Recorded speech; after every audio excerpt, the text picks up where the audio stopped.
The Senate Committee on Government Affairs will come to order. Madam Secretary, please call the roll. Senator Daly. Here. Senator Ellison. Senator Krasner. Senator Neal. Senator Orenshaw. Here. Senator Rogich. Chair Flores. Present. Please let the record reflect all members are present. Please mark Senator Neal as absent excused. Please let the record reflect that we have 6 members present. We do have a quorum. Good afternoon, everybody. Welcome to the very hard-working Committee on Government Affairs. It's always a pleasure to enjoy our evenings with you.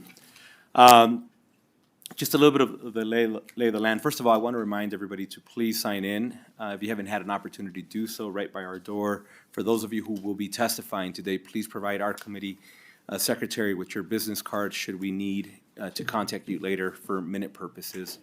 I want to remind everybody that we are working off of our laptops. Please don't take that as a sign of disrespect.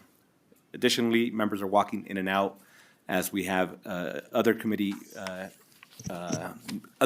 meeting, and some of us may be presenting. We have 3 items on the agenda, plus at the very end, as always, we will be taking public comment. However, at the request of Senator Scheible, we will be removing Senate Bill 136 from the agenda for today, and it may be considered at a later time, depending on the conversations that Senator Scheible has with all the interested parties. So with that, I'd like to start with the first item on the agenda of the new revised agenda, which is Senate Bill 162. Good afternoon, Senator Cruz Crawford. Welcome to your Committee on Government Affairs, and whenever you're ready.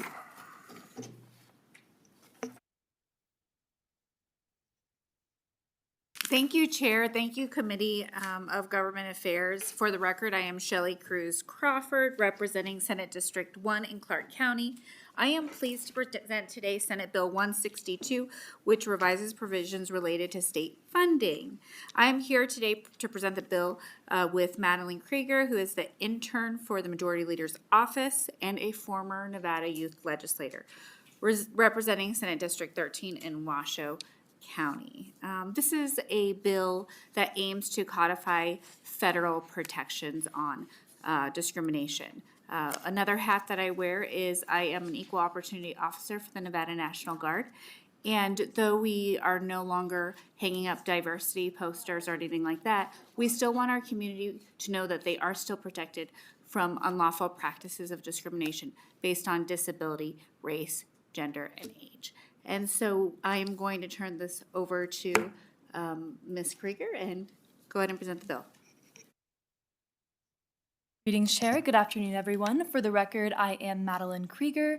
Thank you for your time and consideration of Senate Bill 162. The bill before you today ensures that Nevada tax dollars are used in a manner consistent with Nevada values as well as state and federal law. It is a crucial step in reinforcing our state's commitment to equality and non-discrimination. Laws like the Civil Rights Act of 1964, the age... Real quick and ask them to put the presentation on the... Would it be possible to have these slides shown on? Awesome, thank you so much. Laws like the Civil Rights Act of 1964, the Age Discrimination and Employment Act of 1967, and the Americans with Disabilities Act of 1990 have been paramount in protecting Nevadans from discrimination. These landmark federal laws have shaped the landscape of civil rights and employment practices across the nation, including here in Nevada. To provide some context, the Nevada Equal Rights Commission, NERC, has been at the forefront of enforcing these protections at the state level. At the state level, NERC has jurisdiction to investigate complaints of discrimination in employment, housing, and public accommodations. This includes issues such as failure to hire, promotion, discharge, harassment, or retaliation in the workplace. But other entities in the state are also involved in the oversight of these federal laws. This includes the Division of Healthcare Financing and Policy of the Nevada Department of Health and Human Services, and even agencies that might not immediately come to mind, such as the Nevada Department of Transportation. Lastly, the United States Equal Employment Opportunity Commission and the Nevada Disability Advocacy Law Center are some additional entities that share oversight responsibilities. To provide a summary, SB 162 amends Chapter 353 of Nevada Revised Statutes and requires an entity, as a condition of the acceptance of any appropriation of public money, to agree to comply with civil rights or employment laws applicable to the entity. This includes, without limitations, laws that contain protections against retaliation for employees who seek to enforce, administer, or otherwise promote compliance with the law. For purposes of this bill, civil rights or employment laws is defined to mean any state or federal law which prohibits discrimination because of race, creed, color, national origin, sex, sexual orientation, gender identity or expression, age, or disability. Thank you. And I did want to share that, Shelley Cruz Crawford for the record, that there's a conceptual amendment to state that it's any appropriation of state funding on an organization to codify this federal law, and so not federal money, state money. As that conceptual amendment was added by my co-sponsor, Senator Rogich. Thank you. And thank you both for your presentation. At this time, members, we like to entertain any questions that you may have. Not everybody at once. I have a question. Senator Krasner, please. Hi, thank you for your presentation. Isn't this already the law? This is the Senator Cruz Crawford for the record. Thank you, Chair Flores, to Senator Krasner. This is the federal law, and we're codifying at the state level. One more question, Chair, please. Please. May I sign on as a co-sponsor? I would love that, Senator Krasner. Thank you. Thank you. Senator Daly, please. Thank you, Mr. Chair. And so the question on the conceptual amendment, we were having it only apply to state money and including federal money. In conjunction with the question we just had, isn't this already law? You're bringing in the federal law into state statute. So this would just keep the status quo in case the feds changed, whatever they might change through executive order or any of that other kind of issues.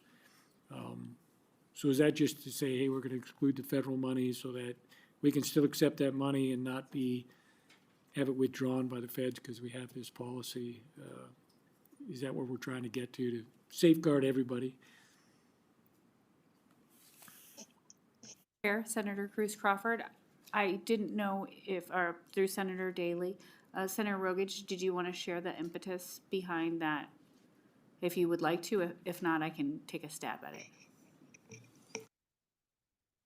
If this microphone works today. Thank you for your presentation. In answer to your question, this is with regard to, again, codifying the federal law into the state law and setting out these protections. It deals with state funding only. Understood. Maybe I can give another example that you might clarify for me and for you.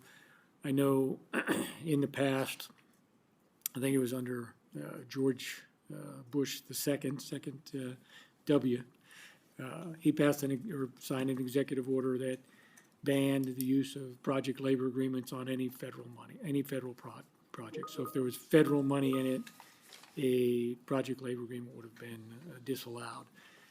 Part of what happened then is on several projects that had some federal money, some state money, is they could still use a project labor agreement, but it only applied to the state portion, and any federal money, to the extent that it was used, would be exempt from the provisions of the project labor agreement if you could do that. So that's a similar type situation where the federal government say, no, you can't have all of this stuff or we're going to change it, that we could still accept that money. We would just make a separation so that we could still continue, take the money. We could apply it to the state portion of the money, but wouldn't be able to apply it or necessarily have to apply it to the federal portion, similar to that PLA example.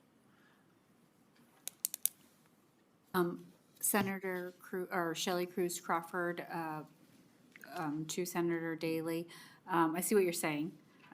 If a project, let's say a university, has both federal funding and state funding.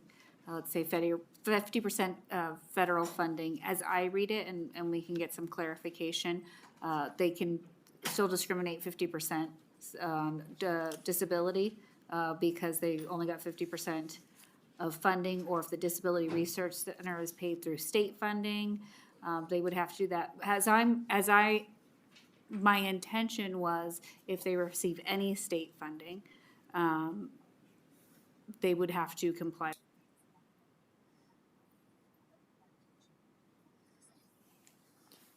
One more question, if I can.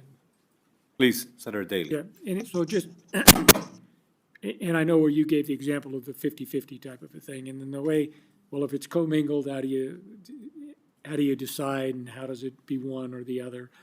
And I know the way that was handled in the PLA example I gave is that they said, all right, here's the federal money, we know how much it is, and this is the portion of the work that we're gonna spend the federal money on. And they tried to spend as much as they could on the administration and all that stuff. It wasn't the actual construction, so the construction could be done under that. So I think you could do a similar thing here if it was 50% federal, 50% state, and there was any controversy, you just identify the tasks that are gonna happen under your study or your research that's gonna be used the federal money, and identify the other half and apply it where applicable. So I think it could be done. It's a shame we have to be even contemplating that, but nevertheless. Thank you, Senator Daly. And I think our committee counsel could also jump in and provide some additional information. Ms. Clarkson, please. Thank you. For the record, this is Heidi Clarkson with the Legal Division. Just to clarify, I guess I can explain what my understanding of the bill and the conceptual amendment is, and perhaps the sponsors can confirm that my understanding is correct as for purposes of drafting. It looks to me like the bill as introduced requires, as a condition of acceptance of appropriation of public money, the entity must agree to comply with certain federal laws that are applicable to them pursuant to federal law. The amendment clarifies that the intent is only to provide that as a condition of accepting state money, say an appropriation from the legislature, the entity must agree to comply with any applicable civil rights or employment laws, which again are the same bodies of federal law that would be applicable to those entities pursuant to federal law. So it's sort of conditioning the receipt of state money that the entity has to agree to follow any applicable federal law relating to civil rights or employment laws. And again, that's my understanding, but if I am incorrect, please let me know. Senator Rogich, please. So, to our legal counsel, just my understanding is the federal law applies to employees or employers of 15-plus employees, and this, right now, the state law follows that. What we're asking is that this applies to all entities if they accept state funding.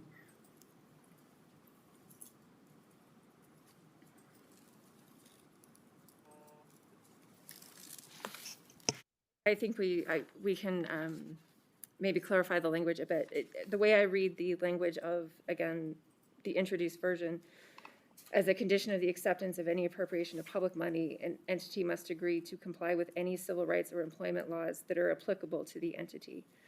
So federal law sets forth those laws which are defined to be Title VII of the Civil Rights Act of 1964, the Age of Discrimination and Employment Act of 1967, the American with Disabilities Act, and there are some provisions of NRS cited too as there as well. So whatever entities those provisions already apply to, those are the people who are agreeing as a condition to receive any state money that they will comply with those laws. So I don't read the language as an expansion of who is required to comply with these types of laws. It's really limiting or providing a condition on the receipt of state money that they have to agree to uphold the laws. that under these provisions, they're already subject to.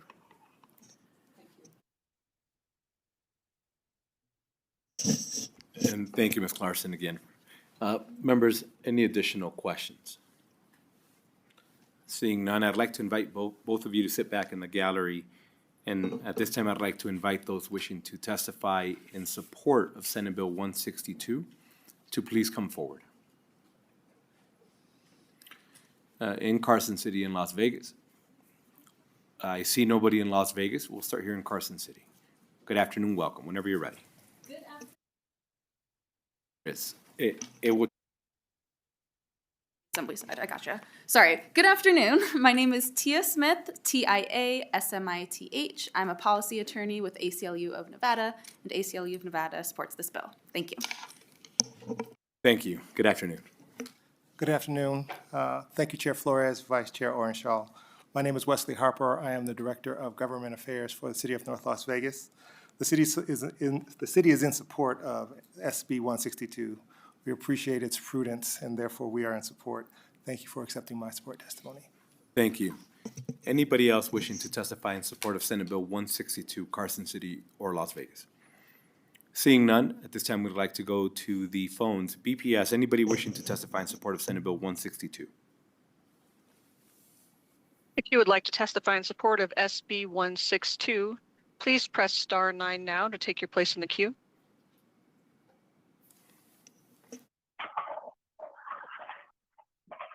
Good afternoon, Mr. Chair and members of the committee. Stephen Cullen for the record. Stephen with a V. Cullen is in the now former Assemblywoman and the legislative liaison for the Nevada Governor's Council on Developmental Disabilities. You may hear us referred to as NCDD throughout session.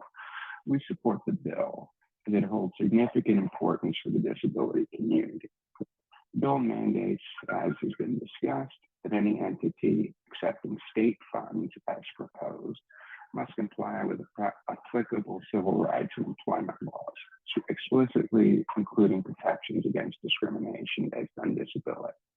This requirement ensures that organizations benefiting from public money from the state uphold the rights of individuals with disabilities, fostering more inclusion and equitability.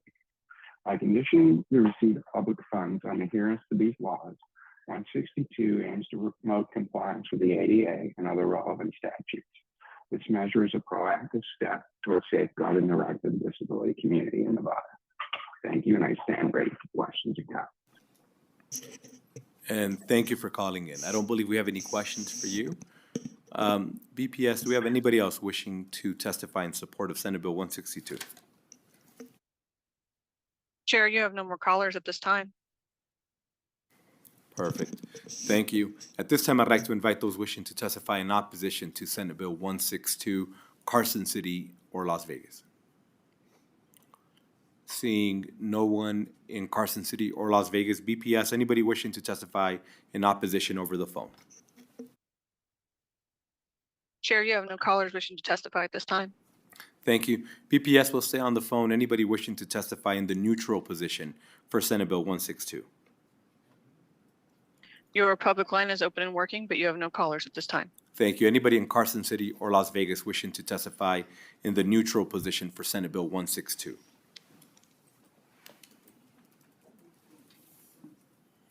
Seeing none. Senator, I don't know if you have any closing remarks. Please.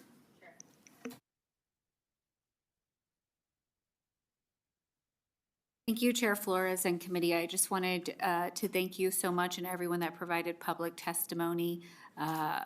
One example that I wanted to share is in some state-run organizations, they're no longer working through diversity initiatives, so hanging up autism posters, right? And so that gives a false sense that you can now be discriminatory based on neurodiversity. And so this really just codifies so that people know that, okay, we can't hang up maybe those diversity posters in some space, but you can still not discriminate based on our federal law. So I really appreciate this additional level of protection by codifying our federal law, and also to my senators that have joined in as co-sponsors. Thank you, and thank you, Ms. Madeline. Thank you again to both of you for the presentation. With that, we'd like to go ahead and close out the hearing on Senate Bill 162. And next on the agenda, I'd like to invite Story County to join us for their presentation. Good afternoon and welcome.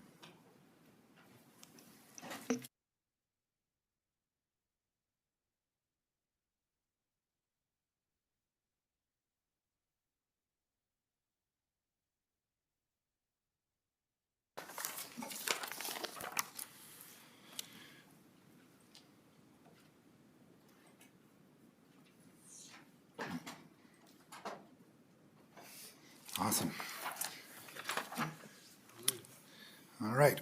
Chair Flores, Vice Chair Orenshaw, and committee members, thank you so much for this opportunity to be with you. My name is Clay Mitchell, spelled C-L-A-Y-M-I-T-C-H-E-L-L. I'm the Vice Chair of the Story County Commission. With me today is Austin Osborne. He's our county manager. Also in the crowd is our commission chair, Jay Carmona. He's the one who voluntold me that I'd be doing this presentation, as well as members of our government affairs team, including Bum Hess and Silver State Government Relations.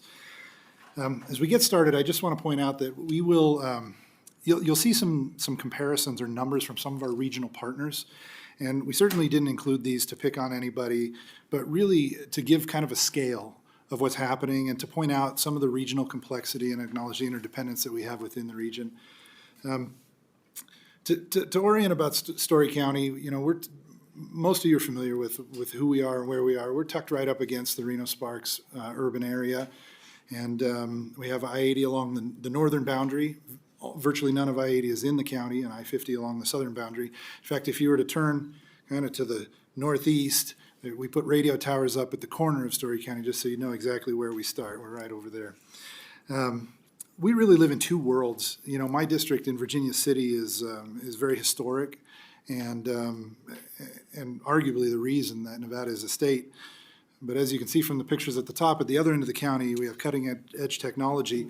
The two aren't really that different. You know, Story County has always been a place of industrial excellence and ingenuity. I'm going to turn it over to County Manager Osborne to take us through some of our fiscal conditions. Hello, my name's Austin Osborne. I'm the County Manager for Story County, AUSTIN-OSB-ORNE. Thank you, Committee and Chair, for letting us speak today. We really appreciate this. So I'm going to talk just a little bit about a fiscal snapshot of where we are. And some of these pie charts are going to look like what you see in other counties. So we're not going to dwell too much on all those sorts of details, but a little bit more about what makes Story County a little unique.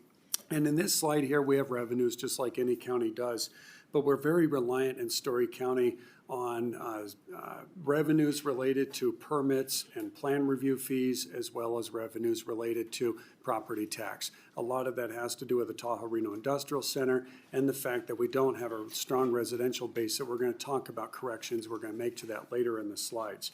We have about $5 million seat tax as opposed to the revenues that you see in this slide here, much larger than that.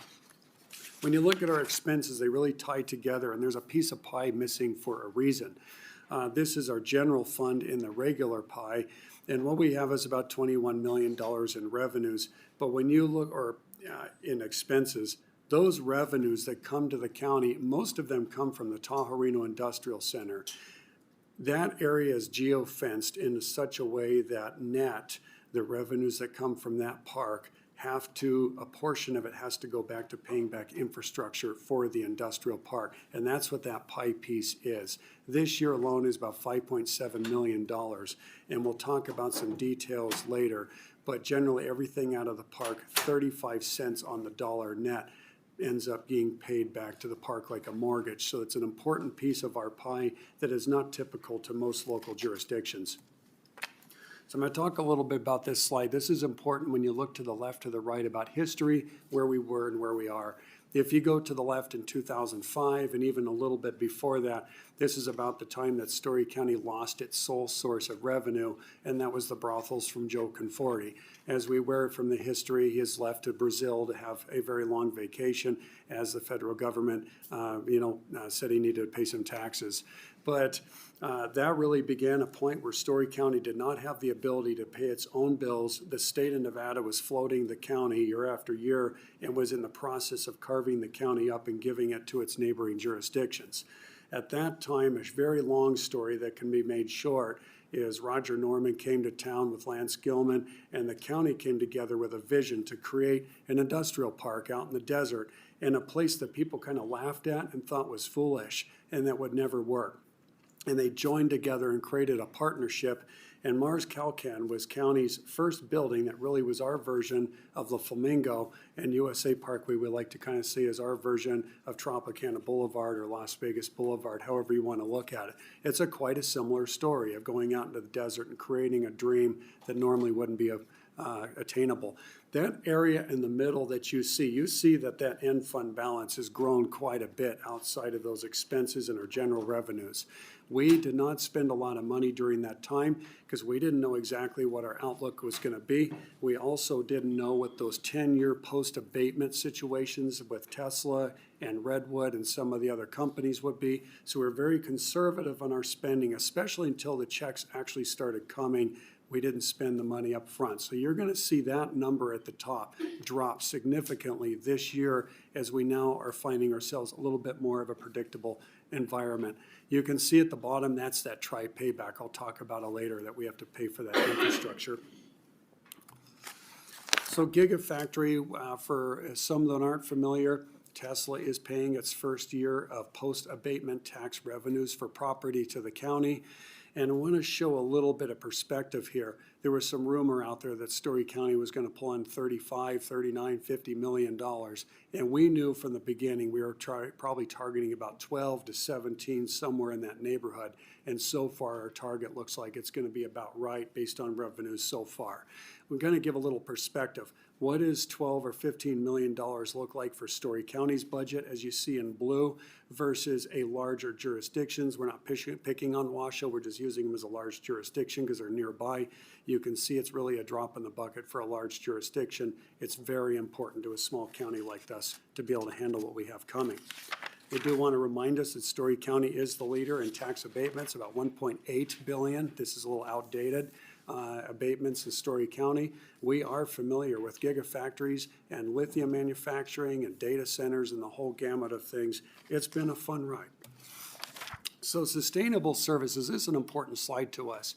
We have really, as I talked earlier, have been very careful in not overstaffing and oversizing our government and trying to provide services through interlocal agreements with the state, with nonprofits, with other organizations and counties, and also with professional services and private industry, and trying to not hire too many people and end up with a layoff situation if things didn't go as expected. Now, on the staffing side, as a county, with all that we got going on, we run it with 162 people. That includes me. And so we have the same challenges that everyone does: salaries, inflation, PERS, collective bargaining agreements, the whole gamut.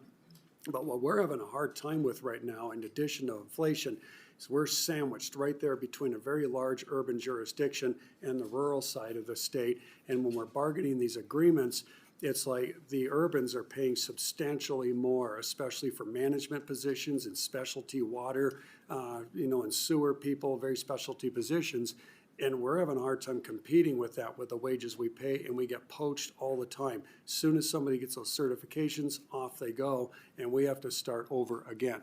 So this is really, at the same time, we're trying to target more of the rural areas, or at least the northwestern corner of the state, to be reasonable to our taxpayers in those salaries. I'm going to talk a little bit about capital improvements, and this is a very important one to us. What you see here is all the roads and drainages at the Tahoe Reno Industrial Center. It's embedded into a master service agreement. County Story has to pay back all of that infrastructure. We don't just receive it and maintain it. We have to buy it back. And so far, $48 million worth of infrastructure has been created, dedicated to Story County, and Story County has been making payments on that. $26 million remains. However, when you look at that prior slide with that chart that goes up and that gap in the middle, not only do we have to account for that year's payment for that mortgage, but that mortgage grows every year as the revenues from Tri go up. It's 35 cents on all the dollars for all the taxes, all of the franchise fees, everything, so we have to account for that. And then new companies are now coming in and they're developing roads and they're passing them over to the county, and the county's having to pay them back too. $85 million more is expected based on the tri-development agreement contract that we are going to be responsible for in this growing mortgage over time. We're not knocking the agreement. We're not saying it's a bad deal. It's interest-free, and it has created an environment for us to be successful. But we do have responsibilities. That picture on the bottom, by the way, is USA Parkway. NDOT now has the road, but we're still making payments on it. It's about $20 million. So we have a capital improvement plan. This is the tip of the iceberg. I would love to talk about $120 million worth of things that we need and want, but I'm going to focus on the jail right now. We have a jail that was built on mud in the 1990s, and it is literally sinking and tearing itself apart. That is not an exaggeration. I'd love to tell stories, but there might be some security concerns, maybe not ideal. But in this case, we have to replace this. It's a $25 million project. We're seeking federal appropriations. We're hoping at least half of it will be paid for, but that is number 1 and 2 on our priority. At the bottom is a substation we're putting inside an existing building to provide for Tahoe Reno Industrial Center, and we also provide Nevada Highway Patrol, Department of Employment Training and Rehabilitation, and the Nevada State Health Department free office space in there for them to be present in that area. Roads is a big deal in our county. We're spread out all over the place. That road that you see on the top, we had to replace $5 million, serving 1,600 people. Not really an ideal situation. And we got another one we have to do serving that same community. The one on the bottom is an example. Redwood Materials is putting that in. We're estimating that to be between $4 and $6 million. They're going to give that to us, and we're going to take that debt on with that road. The one on the bottom is Electric Avenue serving Tesla, as well as about a dozen other companies. We had to repave that road for $4 million last year. We do want to give a really nice extension to Tesla through negotiations. They paid for 70% of that rehabilitation. That was their portion. And they also paid 85% of installing a traffic signal out there. The Lockwood Community Center, like all of us have community centers, very simple, but we're having to serve at the north end of the county, like Commissioner Mitchell said, a entirely different environment than Virginia City. It's kind of like running 2 counties, and we have a new community center out there with federal help as well.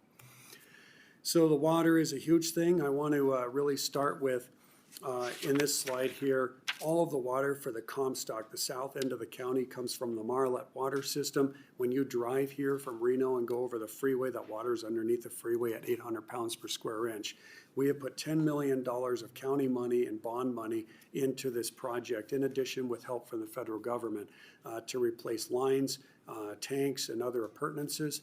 That big one you see at the left there, that is a lead siphon project at 800 pounds per square inch. It was built right after the Civil War. It is the same material as right after the Civil War. And you see the blowout there happening on the top left. Those blowouts, it's a picture about 2018. They happen on weekends and holidays and nighttime. This is the second time I provided this presentation. It is the second time that we had an active blowout occur during the presentation. As we speak right now, there is a blowout being addressed on that line right now. The line that you see on the right, that is on B Street. That's our main line for Virginia City. All of our ARPA money, $840,000, that's all we got. We put it in that hole to go ahead and take care of that problem, and we're very happy with that. The next slide here, I'm going to keep real short on this. Really at the Tahoe Reno Industrial Center, AI is running the planet right now, probably having something to do with this meeting. At the south end of the county, we're still using the Pony Express almost. So we finally got a nice partnership with these folks you see at the bottom. We really thank them. That includes Lyon County, Story County, Google, Rural Innovation Strategies in Churchill County.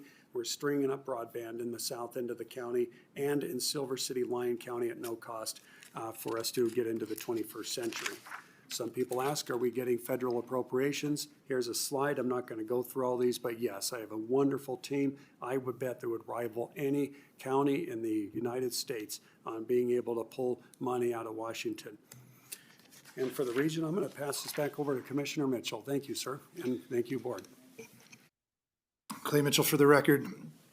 So if we can move on to the next one. Thank you kindly. So at the picture at the bottom is one that's been shared quite a bit, and it was quite the sales tool for the Tahoe Reno Industrial Center. That big yellow blob that Pac-Man that's about to eat Reno, that is the Tahoe Reno Industrial Center. And it's certainly good marketing. Technically, that's all owned by TRI participants, about 104,000 acres or 40% of the land mass of the county. But if we're being really honest, only about a third of that area is developable. Much of it is really mountainous and steep terrain that can't be developed. And while it certainly was used to exaggerate the size, biggest industrial park in the world, it's a good story, but the white shaded area is really the core of the park, and that's shown in the upper picture, the park, the area that's been developed. And so while our industrial is significant, it's certainly not the only game in town. I want to just highlight, we have about 150 companies, give or take, out there, and I want to highlight the economic impact of just one, and that's the Gigafactory. Tesla's Gigafactory, it's between 5 and 6 million square feet under roof.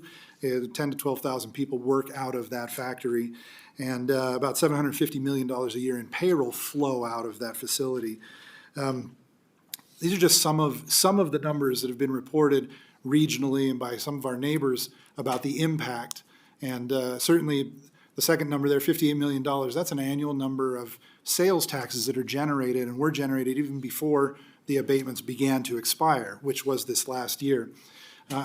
You can see all the other impacts that have happened to the positive side from the economic activity coming out of there. I want to touch on the third one, which is the $5 million that is generated for our schools that is given back to the state. That's $5 million in excess of what they use in their budget that gets returned to the state and then distributed according to the funding formula. That's before the abatement started to expire. We expect that to increase significantly. So there's quite a bit of economic activity and benefit that inures to the region. This is another point of reference. In the 7 years prior to the Gigafactory being built, the increase in Washoe County's revenues was about $4.9 million. In the 7 years after, that increase was $113 million. Now, there certainly were some Great Recession macro things going on during this time, but I think it's fair to say that the Gigafactory really juiced the recovery. As a result of the growth and the abatements, we're kind of local experts when it comes to abatements. And so this session we'll be introducing a bill that we're hoping will be heard next week. And as we've gone through the process, especially with these large abated projects, there have been some challenges that have surfaced from a local perspective. And so our bill seeks to address these challenges. It involves early notification, better participation on the local level, making sure that fire districts are included in the conversation. The current abatements for projects at $1 billion and $3.5 billion levels do not give them a seat at the table, and a few other fine-tuning that needs to be done to the abatement process. It's narrowly construed. It's only on those largest projects, with one small exception to that. We want to make sure that as these projects continue to come in, they've been good for us, but we want to make sure that we can do better with them and make sure that we can provide the services that they need. This slide just highlights some of the regional cooperation, the different programs and projects that we're working on. The highlighted ones are those that we're actively working on, are new regional projects that we're involved in. I want to highlight one that I think is kind of a poster child of regional cooperation. The Reno-Sparks Washoe area, ratepayers there were facing a $150 million upgrade to their sewer plant so that it would be able to meet nitrate levels, EPA standards on nitrate levels released in their treated effluent into the river. And so we all put our heads together and said, if we could take that effluent into the park, it would allow for better water quality in the river. It would allow us to continue growth, create jobs and infrastructure. And that was done through a partnership with all of the entities that are listed there. In the end, it will be roughly a $26 million investment from Story County in making that pipeline happen through future tax revenue as a result of this water coming into the park. Transportation is certainly a concern of ours. The I-80 corridor is fairly congested, and so we are involved in discussions about widening that NDOT is heading up right now. We are involved financially in supporting a study to see if commuter rail is viable to connect the Metro Center out to the employment center in Story County. And we are also looking at the possibility of a bypass or a connector through the middle of Story County to provide a relief valve when there's congestion on the main route. I just want to briefly touch on our fire district. Our fire district is a separate governmental entity, but our board is also the board of the fire district. We provide automatic response for both emergency, for both fire, medical, and special hazard on the I-80 corridor. We're the closest, so it makes sense for us to do that even though it's not in our county. The same is true in Silver City and Lyon County, and we stand ready to assist our other neighboring jurisdictions as needed. I'm going to turn it back over to County Manager Osborne to talk a little bit about workforce housing. This will be the last quarter of our presentation, and we want to talk a little bit about Story County's future with residential development. We recognize the needs, and so our commissioners have taken action, especially recently in 2024, in completely revamping the county master plan to very substantially expand housing opportunity and deregulate the obstacles to providing housing in the county. And we're really going to focus on attainable housing as the focus here for workforce. And then we hear a lot of story about, there's nowhere to build, that we need the lands bill, what are we going to do? And kind of our message is, go east, my friend. We are ready for you, and we're trying to work to help out in that area. I just want to point here, it is important to know inside the Tahoe Reno Industrial Center annexed areas, we're not allowed to build houses there contractually. You don't want to build houses there. This is a place where things go on there that you don't want to live next to. And then the picture that you see on the right, that is one of the world's largest or country's largest landfills. That is an area that would have been ideal for housing, but currently, maybe unless you want to live on that kind of environment when it's all sealed up and done, maybe it'd be great. But right now, not viable. But we did look at this county, and everything to the north you see is pretty much the I-80 corridor. You can see Reno Sparks area, Fernley and Carson, we're kind of right in the middle there. And then everything to the south here is the 50 corridor. And so we've been focusing a lot of attention over the years to building on the 80 corridor, and we kind of don't know if we quite had that right. So we really reviewed the master plan to say, let's get people off of Interstate 80, away from Reno Sparks. Let's focus more on the south side of the county where things might be a little easier. This is a little bit of what topography looks like. That was part of our decision. And now let's look at our communities. Lockwood is on the 80 corridor, right next to Reno Sparks. We're going to probably put some homes in there one day, but this is not going to be a game changer. It's just going to be maybe some help for the area. It's pretty built out and it's surrounded by topography. Painted Rock, however, in 2006, the county commissioners approved roughly 3,400 homes to be built in this area in planned unit development style. This is about 12 to 15 minutes from Tri-Center on I-80. And since then, there's been proposals by the property owners, most recently in 2021, to actually build a smart city here. And the county actually, through testimony and written letters, as well as its master plan, support that. We're fine with that. There are infrastructure challenges here to get across the interstate, get across the river, the railroad, the TCI canal, and some other things that might make this project a little bit more of a medium-term outlook instead of right away. So then we looked again, going south along the Highway 50 corridor. With the completion of USA Parkway and being able to drive south, this is an area of 2,500 acres we added to the master plan. It's adjacent to the Dayton area that already has Copper Canyon and Traditions and other development occurring and infrastructure.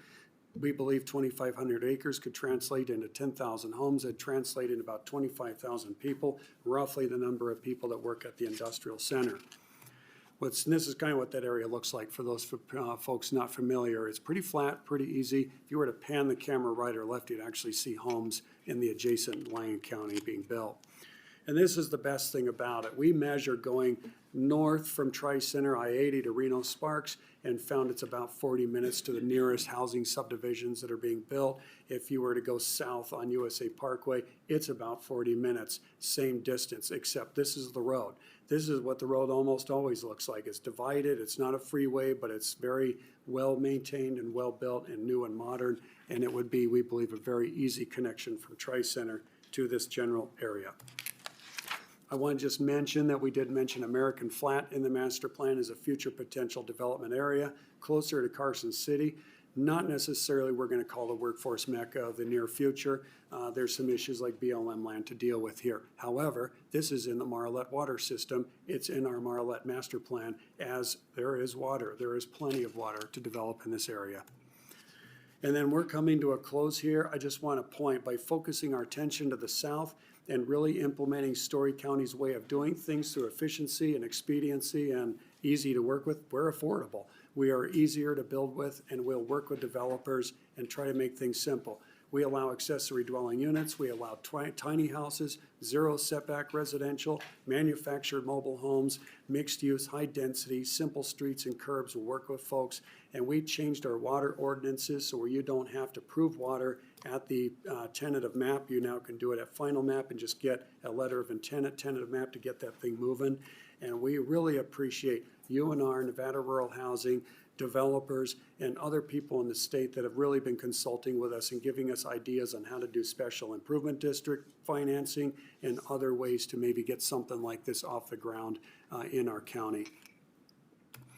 And then lastly, really what Commissioner Mitchell talked about earlier, we don't have a lot of sales tax generation in our county because people aren't buying their cars and their meals and their movies and all their dinners and everything else like they are in our neighboring counties.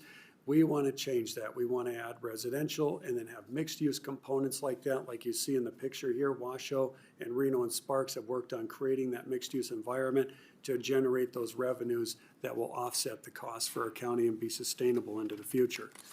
And then I'm just going to let you know, at the Tahoe Reno Industrial Center, we do allow extended stay hotels. There's roughly 650 in either permitting or actually built. The ones you see on the building are on the bottom are built.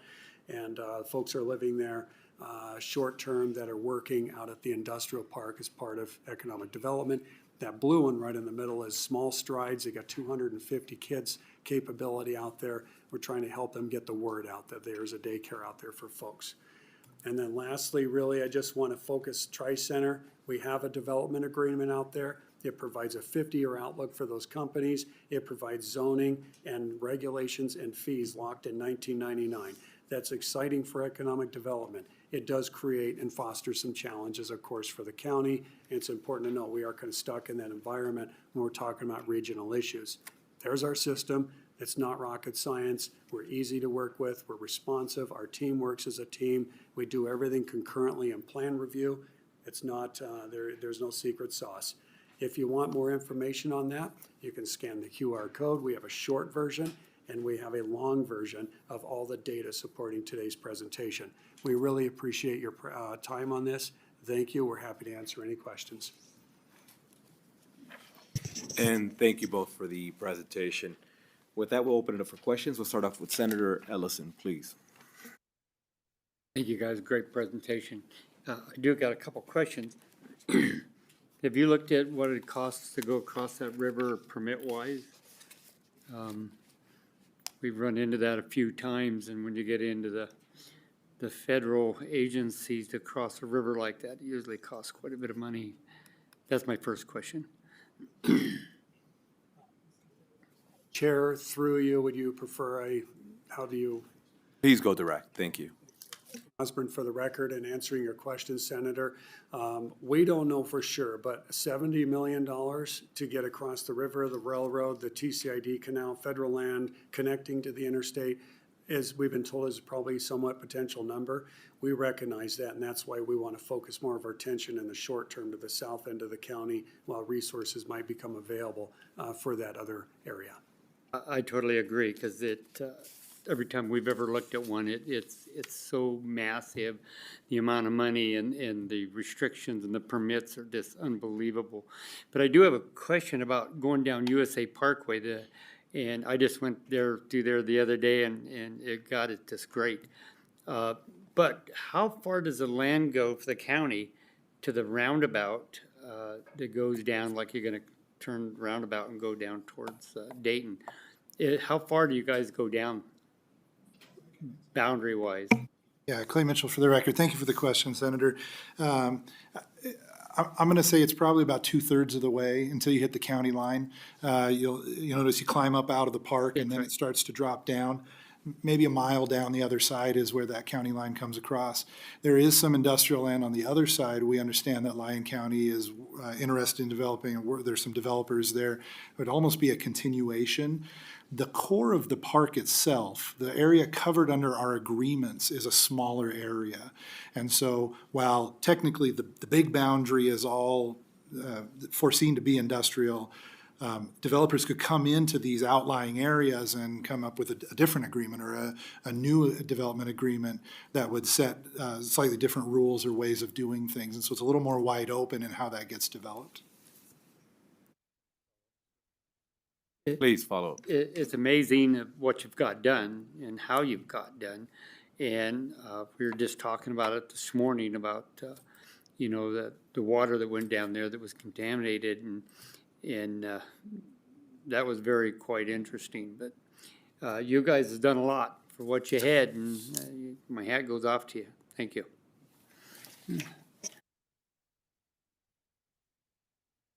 Members, Senator Daley, please.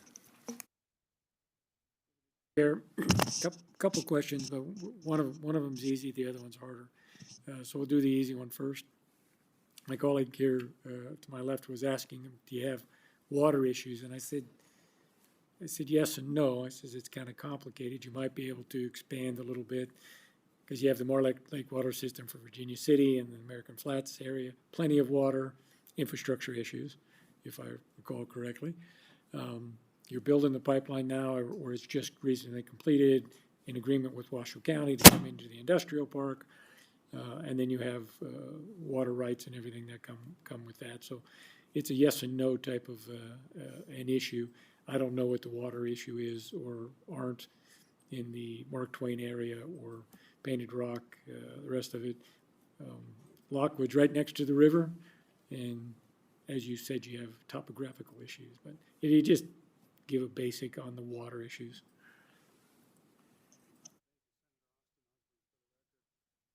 There's different parts of the county with different unique attributes. So if you look at the Lockwood, okay. If you look at.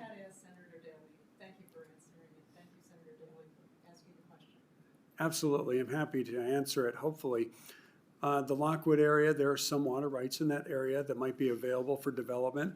The Canyon General Improvement District is aware of this and actually say they would benefit from growth in that area just by moving water and some other economies of scale. So we think there's some solid opportunity in that area.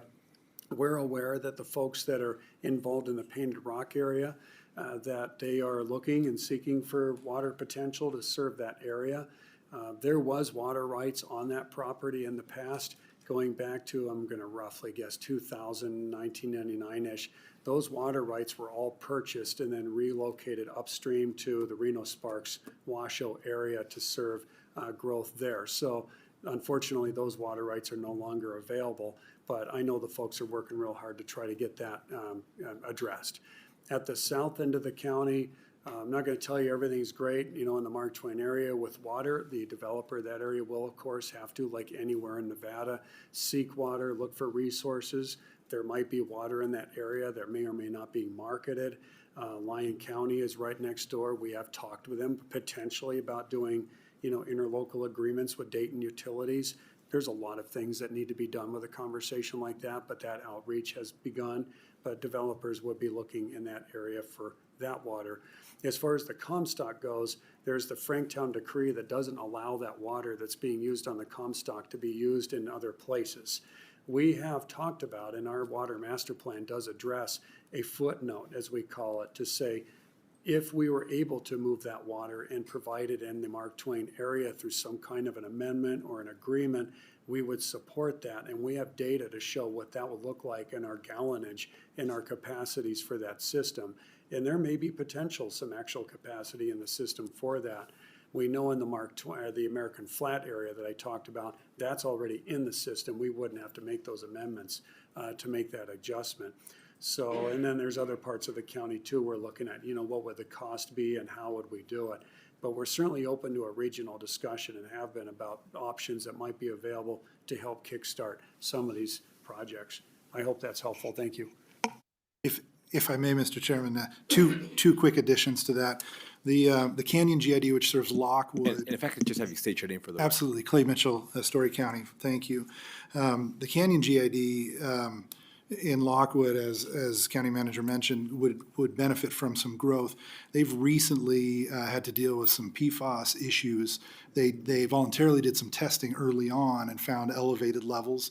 They have not been able to find where specifically they've come from. They've been able to mostly rule out the landfill, which is kind of behind them. They think it may be coming downstream along the aquifer of the river. They are getting out in front of that, and their ratepayers are they're seeking funding to add filtering to the entire neighborhood, and are working on that right now. In the industrial park, water is served by an industrial GID out there. And so as companies come in and bring their water rates, they bank those with the GID, and then the GID serves it to them. There's a network of groundwater wells. The GID also gave some of those rights when they got the effluent pipeline to maintain flows in the river, to make sure that fresh water could be put in so that downstream neighbors like the Pyramid Lake Paiute tribe and others would be made whole if they were taking that treated effluent out of the river. Senator Ellison, please. You, and I appreciate, the questions they asked, but I do have one. When they built Tesla, did they not transfer some water rights down in that area? I don't know if it was underground water or what it was, I can't remember. But I remember when we did transfer that whole deal for Tesla, I thought water and power both was one of the issues that they did transfer. Is that not true, or? Thank you, Senator Austin Osborne, for the record. I'll try to answer the question the best I can.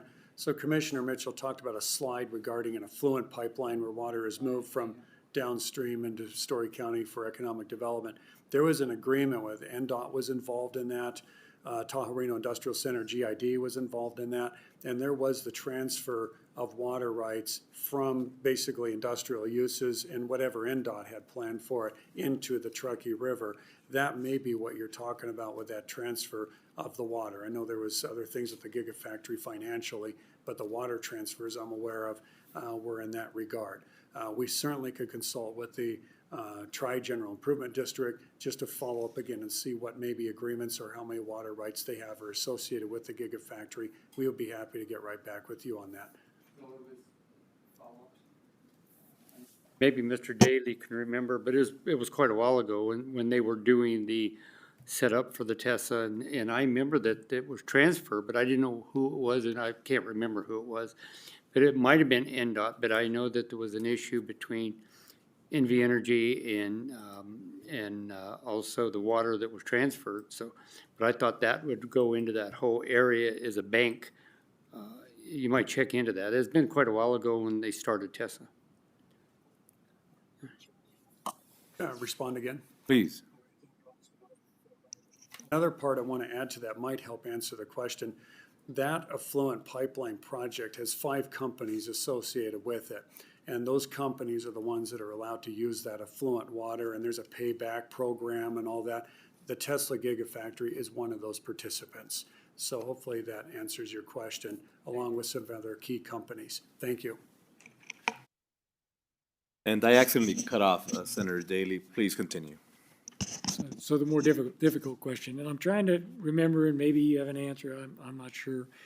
Under your agreement, I do recall, maybe it's a bad memory, I don't know, when they first built where the USA Parkway is, that goes all the way through out to Lyon, I believe it ends up in. When they first built that, there was a lot of dispute over the fact that it was built privately, not necessarily up to DOT standards. And then you guys were on the hook to pay that back, similar to what you talked about there. And I know there was an issue over the bidding, payment of prevailing wage. Essentially, it was a county project. You were going to own it. You were paying for it. They built it up front. There was a ruling from the labor commissioner said that all of that stuff applied. Under your new agreement, and you mentioned Redwood, where they build this infrastructure, and then you have to pay them back. What's the status of that relationship and how those projects are built, and you guys are still using taxpayer money for that, or is it different when it's like and my best example, a subdivision in Reno or Sparks, where they have the whole subdivision, part of the subdivision is they have to build roads to the houses in there, and then they build it. They build it to the specs of the city and everything, and they dedicate it to the city, who then assumes maintenance. But there's no, I gotta pay you for that road on that situation. So which ones do you guys have? And if it's being privately built, paid for with public money, and doesn't have some of the other requirements on there, I just need to know. Thank you, Senator Daley. Austin Osborne for the record. Yeah, there's some history, and I want to make sure that my response, I'm not providing any legal opinion, so I'll do the best, I think, to answer your question. I can tell you that we definitely, when we're accepting these roads and these dedications where there's drainages, a fire station, the roads themselves out at Tahoe Reno Industrial Center, we're very aware of the union prevailing wage requirements, and we work very closely with our legal office, our district attorney's office, that helps navigate us through every one of those to make sure we're doing everything correctly and accepting everything correctly in accordance with everything you're describing with those labor requirements. I hope that's helpful in response to your question. Thank you, sir. I think it is, without giving a legal opinion, you're saying basically we're doing everything we can to make sure that we're compliant with that. So I'll take that as a yes and wait to see if we throw rocks later. I'm Senator Daley, Austin Osborne for the record. I'm very comfortable on the record saying that we are compliant with all the labor requirements on those dedications at this point, and we take that very seriously. Thank you. Next, we have Vice Chair Orenshaw, please. And with your indulgence, I have just a couple of questions. One question I've got, you mentioned 25,000 homes developed at Mark Twain. For maybe some of the new members, that's a little bit east of Dayton, headed towards Silver Springs. I mean, that just seems like a lot of houses there. What kind of infrastructure do you think will need to be put in if that development goes forward in terms of water, roads, the connections to electric grid? Thank you, Senator, for the question. Clay Mitchell, Story County. Certainly the numbers that we're talking about are not going to happen tomorrow. The action that we took as a board was to open up 2,500 acres to residential development. We anticipate that could accept roughly 10,000 homes, or about 25,000 people. We're cognizant that that's about 6 times the current population of the county, and there are inherent challenges with growing that quickly. Certainly, a developer coming would need to procure water rights and then figure out how to get them to that area. So certainly we see this as a long-term project. There are challenges and there are concerns from particularly Lyon County and how do we serve this area adequately. There have been no real conversations, but the idea has been floated to maybe look at boundary adjustments if it made sense and everyone was agreeable to that. It's certainly something that we're open to talk about because that would allow then that entire region to be in one county section, would make it a little bit easier to serve as opposed to working across county lines to provide those things. Power, there are significant power, so a portion of the Green Link project comes through that area, not far from this area, and so there are options to serve from an electricity perspective. I think your roads and your water service and sewer service are going to be the more challenging elements of allowing residential development to happen here. Thank you very much. And a follow-up, Mr. Chair? Please follow up. Thank you. I think, a lot of us from the south that come up here, we see the wild horses there in the Virginia range. With the development, in Mark Twain and Lockwood, how do you see the increased number of humans with all the wild horses in the range coexisting? And what do you forecast in terms of trying to, manage that? Senator Austin Osborne for the record. If you're okay with it, I'd like to elaborate a little bit also on your first question and then also address your question about the wildlife and horses. I'll defer to Chair. Please. Thank you. So Commissioner Mitchell explained really well kind of that regional element that, a project of that size would have. We've been in communication with the Nevada Department of Transportation about, what would that connection look like to Highway 50? Fortunately, it's not a freeway, so it may not be an interchange. It might be an interchange. The area is directly north of Dayton, so it's very close to existing infrastructure, but yeah, there would be substantial improvements needed in roads, water, sewer, and other things. That's why we're really looking at it, Clark County folks have been really helpful to us in understanding special assessment or special improvement districts. You all and Clark County issue those things, I understand every day. I mean, they're very, very qualified and very well versed in them. We've also understand that the governor's office has some potential attainable housing element resources that might become available or that are already available. We've reached out to other folks in the region about other ways that we'd be able to fund and be able to work collaboratively and regionally to provide infrastructure, getting from Highway 50 across probably 2 miles of Lyon County before you get to the county line and then into Story County. Hopefully that answers a question as well on that.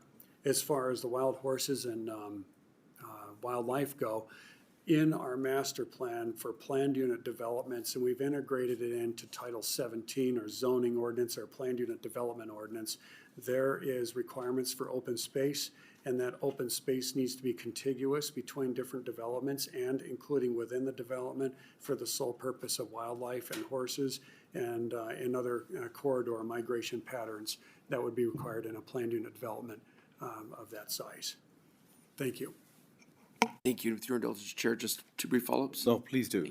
Thank you. So then you think that the development could coexist with the current population of wild horses? Yeah, Clay Mitchell for the record.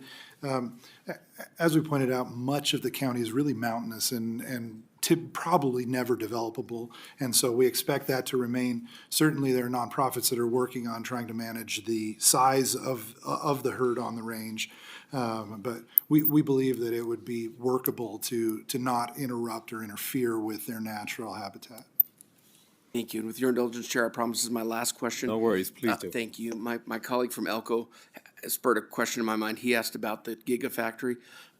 And I wondered, how, in terms of the tax abatements, the abatement process, how is Story County faring now in terms of tax revenue with the Gigafactory? If you could discuss the abatement process and revenues from the Gigafactory.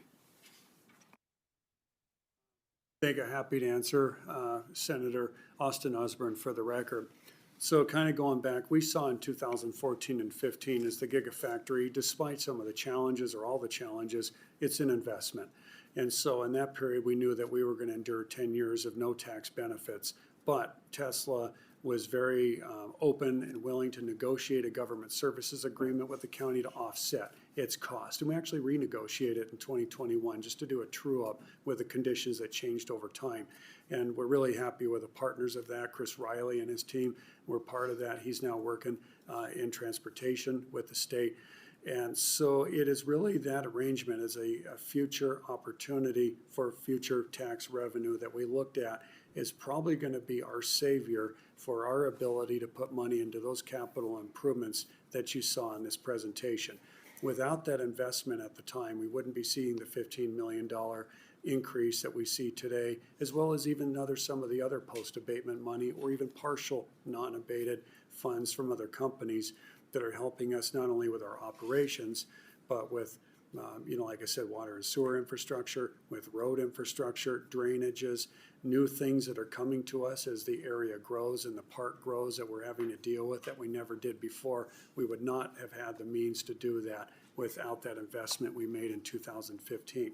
That Senate Bill 69 that we have proposed is not about we don't like economic development or we don't like the abatement programs. What it's simply about is just making sure that future companies that may not do what Tesla did in negotiating that offset agreement, they're just required to do so. And right now they're not. And so that could be a substantial impact to the county. And then as far as, the future revenues and the investment, we don't have any issues with that. We've been very happy with how things turned out, and we're able to take care of those matters. Thank you. I mean, Mr. Chair, Clay Mitchell for the record. Just for those who may not be as familiar, the structure on the $3.5 billion abatements are 100% abatement on modified business tax for 10 years, property taxes for 10 years, and sales tax for 20 years. And so we have reached the 10-year mark this last year. And so what that means is now modified business tax is flowing from the Gigafactory. Property tax is starting to flow, and we're cautiously optimistic on those numbers. That is the prime. Unlike many other local jurisdictions, we rely quite heavily on the property tax element because we don't have as much commercial generating C-tax for us. That also funds our fire district. There's a small portion that goes to the state, and then the schools, which the budget is fully met, and so any additional schools money will go on back on the school's operation side, on the school debt side. That's going to allow them to build some new schools that are in safer locations. And we're looking at the possibility of, could the county use the old schools as office space? And so that we're closely allied with the school district. There was a second round of abatements that were given for a second $3.5 billion investment from Tesla to build a factory to build semi-trucks. And that included a full separate general services agreement to offset the needs. One of the needs that was negotiated there was a new beat for our sheriff's department, 7 officers fully equipped and outfitted to expand our ability to do law enforcement. When you have that many people working in an area, even though they don't live there, it's really a small city. And so we need that extra law enforcement capability. Also included in that agreement was an agreement to participate in some road improvements with a new signal that'll need to go in because of the new traffic that's coming in. That second round of abatements is not as generous as the first one was. There are elements that were included in the first that are not anymore. For example, on the sales tax side, the 2 or 2.5% that goes to the state will go from day one on that, as opposed to being abated for the 20 years like it was on the first. Thank you. I appreciate the clarification, and thank you, Chair, for your indulgence. And thank you. I had gone and looked a little bit at your census data, and I think you only have about like 7% of folk, or between 7 and 10 fluctuated, of folk who speak a different language at home. And I was curious to know just a little bit about your language access plan, if there's anything there, if there's individuals trying to open businesses, navigate a licensing process. Do you have anything now where they can potentially do that in a different language? Just curious to know what we have. And I know the population is small, and I know the percentage of non-English speakers is also small. So the way you address it is very different than many of the other jurisdictions, but I'm just curious. I'll kind of give you some examples. I think that might be helpful in responding to your question. I've been in conversations with the Story County School District. We have a seamless relationship between them and the county, and I do know that English as second language or English language learners is a growing segment in their system. And yes, they do have those programs in place in education and curriculum as well as otherwise to help those kids that are in that category. I know, for example, our justice court, and I'm sure our district court, also have interpreters. They have people on staff, not only for Spanish, but also for other languages. There's a large Japanese population in the area, especially at Tri-Center, and we're well equipped with that to meet that challenge. So yes, we do have those in place. Our collective bargaining agreements also incentivize having dual language, using the language in the line of duty, and in other matters like that through our policies. I hope that's helpful. Thank you. It is, and one of the issues that one of the questions that I brought up was on the licensing side, because obviously the challenges that we have at the school district are incredibly important, and you have to address them immediately. But I'm always thinking about licensing and businesses, because it's what allows the economic engine of that household to really be able to take their family to that next level. And so often, we get individuals from all over the world who are very skilled, right? They bring this work ethic, and they're very skilled. It's just maneuvering and how to move from point A to point B to do it correctly, and to be in alignment with everybody else. I was curious to know, do you all have folk in that, like in licensing, for example, that maybe speak multiple languages and are helping folk with that? And you may not have the exact answer, but I was just curious. Thank you, Senator. Clay Mitchell for the record. You know, we're a small organization. It's something we struggle with. We just created our first economic development position. Before that, we were aligned with private developers that were doing economic development. And so certainly, if you have some suggestions for some resources or ways, things that we could do to make sure that we're more welcoming and available for that, that would be most welcome. With a small organization, we're limited in our capacity. And so if there are ways that we can make sure that we're meeting those needs, we'd be more than happy to hear about that. Absolutely. And I always, without the Office of New Americans being present, I always volunteer them because I know they're working with so many different jurisdictions, and it makes it to where we don't have to reinvent the wheel. They can just, hey, look, similar jurisdictions with a similar size, here's something that they did, and maybe they could just share that information with you. So I'll have them reach out. The only other question I had is with farmers and ranchers.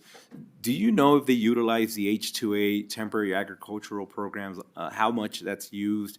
And maybe you don't know individually with the folk, but I'm just curious to know how much of that you're seeing. Thank you, Senator. Austin Osborne for the record. I'll do the best to answer that question. Story County really is not an agriculture county. There isn't much. There's some. Most of the if not at this point, all the agriculture land that was in Story County, the water rights have been stripped off and brought to the urban areas of the area. So there's not much left. There has been discussions about potentially having, fish farms, ironically in the desert in areas without water rights. That's really, I'm sure there's something somewhere, but no, I'm not aware of that. But I do want to kind of point that really our county is it's industrial, it's very mountainous, it's historic, it's mining. Agriculture is really an area that there just isn't anything left in the county to speak of that's agriculture based. Understood. Thank you for that. Members, any additional questions? Seeing none, thank you for your time. You were very generous with it. Thank you for the presentation. And I'll be sure to get some of those folks to reach out. Thank you again. With that, we'll go ahead and close out the presentation by Story County.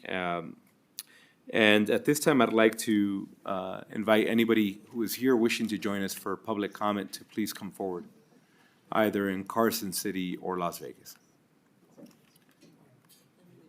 I don't see anybody in Carson City or Las Vegas. BPS, do we have anybody wishing to join us over the phone for public comment? Chair, your public line is open and working, but you have no callers at this time. Thank you. And with that, members, and for those of you following along, we will not be meeting this Friday. We'll be back in this room on Monday, 3:30 p.m. again. And thank you all for the presentations, and thank you, members, for the insightful questions and dialogue. With that, this meeting's adjourned.